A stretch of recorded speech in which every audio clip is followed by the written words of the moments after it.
Hello, everyone. My guest today is Matt Dion. He's a technology industry veteran with 24 years of experience ushering early stage companies through the tricky early adopter and early majority market phases.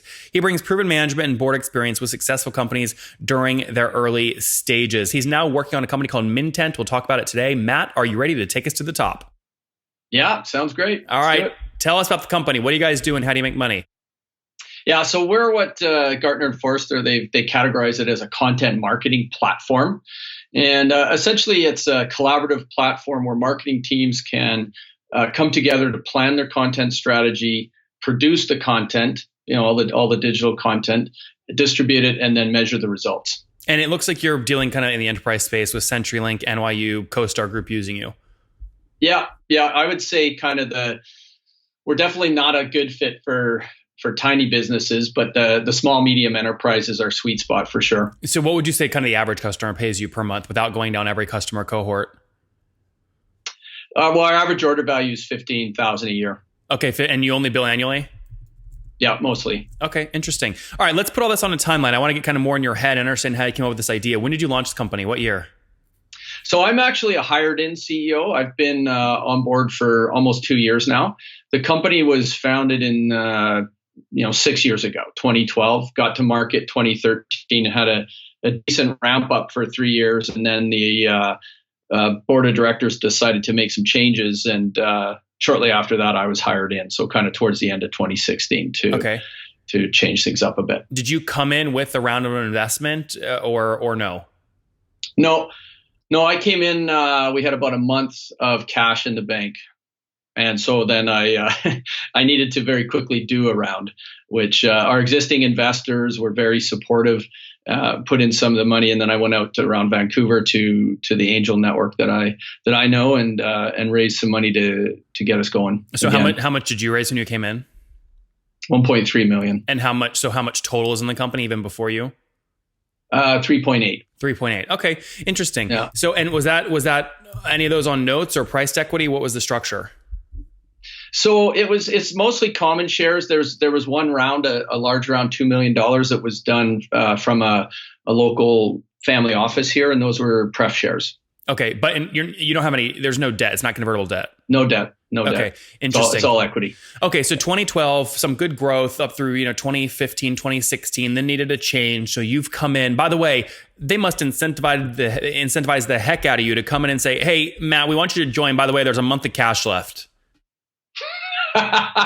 Well, I mean, one of my friends that's on the board told me about the opportunity, and I did my due diligence. He did his, and then so part of coming in was, hey, there's no cash. So there was some verbal agreements with some of the existing investors that they would kick off the round, de-risk it a little bit. I didn't think it was potentially going to be a 30-day job. I had a bit more guarantee on that. And what were you doing before? How hard they have to work to get you to quit whatever that was? Not that hard actually, because I was with another company for 7 years, an e-commerce platform company, and I decided to leave that and become a consultant. And consulting is just not in my DNA. So I was at the end of my rope with that, and I was actually looking for an opportunity. And when I found out what this company did, because of my marketing background, I was really excited about this market and what we could do with this company. And so the fit was actually really good. And so on both sides, it came together relatively quickly. Mm-hmm. Okay, very good. So we understand the product. We understand some of the story here. Walk me through kind of growth. So what have you scaled to now in terms of total customers using you? Yeah, so we have about 2,000 paying individuals. So that's around 100 companies or so. And we're around $1 million in revenue. So our average revenue per user is about $40 per month. Okay, got it. So, well, hold on. Do you measure based off logos or off the member? Do the members use their own cards to pay, or are you selling team plans? It's always team plans. We always sell to a company. So like I said, we have about 100 logos, and that represents about 2,000 individuals that are paid subscribers, you could say. So if you're doing and you said you're at about $1 million run rate today? Yeah, Yeah. So if you take the million divided by the 100 logos, then each one pays about 880 bucks a month, something like that. But you bill them annually, correct. which would be about 10,000 per year. That's average historically. That's a little bit of a blend. So we're in a transition period right now. We decided a few months ago to move to a freemium model. Uh-huh. And so, we've got 50 or 60 sort of on our existing, what I would call our enterprise business. And then a few months ago, we moved to this freemium model where we've got different, a free tier and then multiple paid tiers.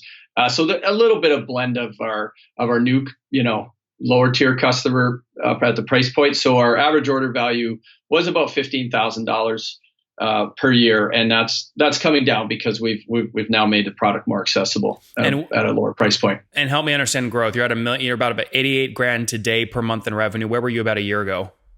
We were flat. So you were doing in August of 2017. You were still doing about 90 grand per month. Yeah, and that when I looked at it, I looked at the, our CAC was going up. It was becoming more and more expensive to do the traditional SQL, MQL, online sales model. So it just wasn't. I didn't see a good path forward there. So we shifted over to the PQL model and launched a freemium tier to more effective way to acquire customers. So we're kind of, because of the flat growth, we decided to shift strategies. And in addition to the freemium, we're also kind of in the later stages of merging with another company that's got very complementary technology. So those two things were what we did in response to kind of having flat growth. So you're merging with somebody right now? Yeah. Okay, that must be complex. I want to get to that in a second. Round out this business though first. So what is CAC currently? Well, it's been, our CAC payback was about 1 year, so about 15 grand. But we've just noticed that all the traditional marketing, whether it's PPC or webinars or going to shows or whatever, we had more activity because we were investing, but the conversion rates were actually lower. Now, once we got customers, we were able to hold on to them, and I've been able to bring the churn rate down significantly. But the CAC to LTV ratio just wasn't working for me. I would have to go out and raise a bunch more capital, to get where I wanted to go. And so, we changed models. It was looking like it was going to get up to like, $30,000 in CAC. Yeah. So what is churn today? Churn. So I inherited, if you can believe it, a 57% churn rate, and I brought it down. It's getting pretty close to 10%. 57%, that's logo churn per year or revenue churn per year? Revenue churn per year, 57%. And is that net or gross? That was net. Okay, so adding back expansion revenue, you're still at 57% revenue churn. 2 years ago, yeah. Okay, yeah. And now you're down at 10. Now you're down at 10%. Yeah. That's great. So that's a huge needle mover. How did you do that? Well, so, obviously that was the big reason the board made the change. So I came in and looked at what was causing churn, and there were three main reasons. One was we weren't properly setting expectations in the sales cycle. People were paying monthly, and then the product was unstable. So it was kind of pretty obvious. You don't set the right expectation. You deliver a suboptimal product, and then you have people on month to month. They just leave when they get frustrated. So we switched to annual plans and a better selling. And then I brought in the former CTO of Hootsuite, a guy named Simon Stanley, and he helped me figure out the right resources we needed on the technical side, the right head of development and the right developers, and we stabilized the platform and then started adding new features. So I would say the biggest thing is just better product. And what's the team size today, and where's everybody based? So we're all in Vancouver right now. We're 9 people, and after we complete this acquisition, will be roughly triple that. Okay, so talk to me about this. Yeah, so you used the word merger earlier, but you just used the word acquisition. Are you buying this other company? Yeah, we're doing an asset purchase. Okay, so you raised some capital, about $1.3 million after you joined. Where are you getting the money to do the acquisition? It's done. I'm doing it with equity and earnout. Okay, got it. So is there any cash exchanging hands up front or no? No. Okay, got it. Interesting. Why is this other company doing it, and what general space is it in? Why is it complementary? Yeah. So, when I looked at our product and what we were doing, it's useful. It organizes all your content. It has workflows, calendar. But the thing is, it's kind of a mashup of, think of like Dropbox meets Slack meets, Google kind of thing. And so that's what people do today. Or they use Asana or Trello or sort of a generic project management software. And that space is getting super crowded, and the price points are pretty cheap. So the thing that our customers really want to know, yes, they want to efficiently produce content, but they want to know what is the content I should be producing in the first place, and how am I going to know if it's being effective? And so the company that we're buying addresses that really well. It will allow people to immediately know if the content they're producing is actually getting results. And this company you're merging with or acquiring, have they raised capital or are they bootstrapped? They've raised capital. They've raised capital. Yeah. And in terms of revenue, are they bigger or smaller than you? They're bigger. Bigger. So why are they willing to do an equity deal plus an earnout structure if they're bigger? I can't really disclose all the specific reasons, but yeah, I can't really get into all the details, but their financial situation is such that the deal that we put in front of them was, an appealing deal for their shareholders. Okay. You understand why I have a hard time following that, right? Because if it's a financial situation, but you're smaller than them financially, and you're tripling the team size, so your costs are going to go through the roof. There has to be some efficiencies you're getting out of this thing. Otherwise, you're in the same spot. So what's the efficiency? Well, the efficiencies are, I'm taking them out of a cost structure that they're in now that's not sustainable. Are you firing a bunch of people? No, actually, that's already been done. So the team is actually lean and mean. I'm going to be bringing in less operating expenses than the revenue they're producing. So I'm actually bringing them in their current state. They're not cash flow positive. In our company, they will be. Usually the biggest thing attributing though to being cash flow positive, usually the biggest expense is headcount, which means if you're going to change that, usually you're firing people. What is the big expense of theirs that you're getting rid of if it's not people? Debt.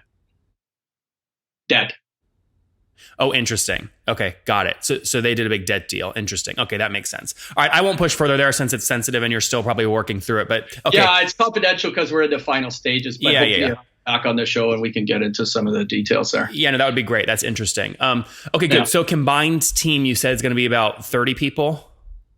Yeah, well, we're going to have some efficiencies, so I, say about 26. And will their past investors be now on your cap table, or are you washing them out somehow? Nope. We their investors and creditors stay around because they benefit from the earnout and the appreciation of the equity that they're getting. Are you having to sign any personal guarantees as CEO as part of this deal? No. That's nice. Good. No, I'm too old in my career to do stuff like that. Oh, I don't know if I believe that, but okay. All right. Okay, well, I don't want to do it. Let's put it that way. There you go. I believe that answer. That's good. All right, Matt. Let's wrap up with the famous five. Number one, what's your favorite business book? God, I got them on my shelf back here. I gotta say, I think it's still 5 Dysfunctions of a Team. Yeah, that's a good one. Number two, is there a CEO you're following or studying right now? I'm following any of the CEOs that are on the model that I want to be on. So HubSpot, Slack, Asana, CoSchedule. They've done really well with their sort of PQL model and freemium and that. So I'd say I'm studying the companies more than the CEOs, but obviously the CEOs are a big part of that. Number three, what's your favorite online tool for building your business? Honestly, for us right now, it's all about engagement and usage metrics. So we're using Intercom and Mixpanel. They're the lifeblood of the data that we need to drive the business to the next level. So number four, how many hours of sleep are you getting every night? Well, I get about 6. Okay. And what's your situation? Married, single, kids? Yeah, I'm married and I've got 2 teenage daughters. Oh, great. And how old are you? I'm 48. 48. Last question. What do you wish your 20-year-old self knew?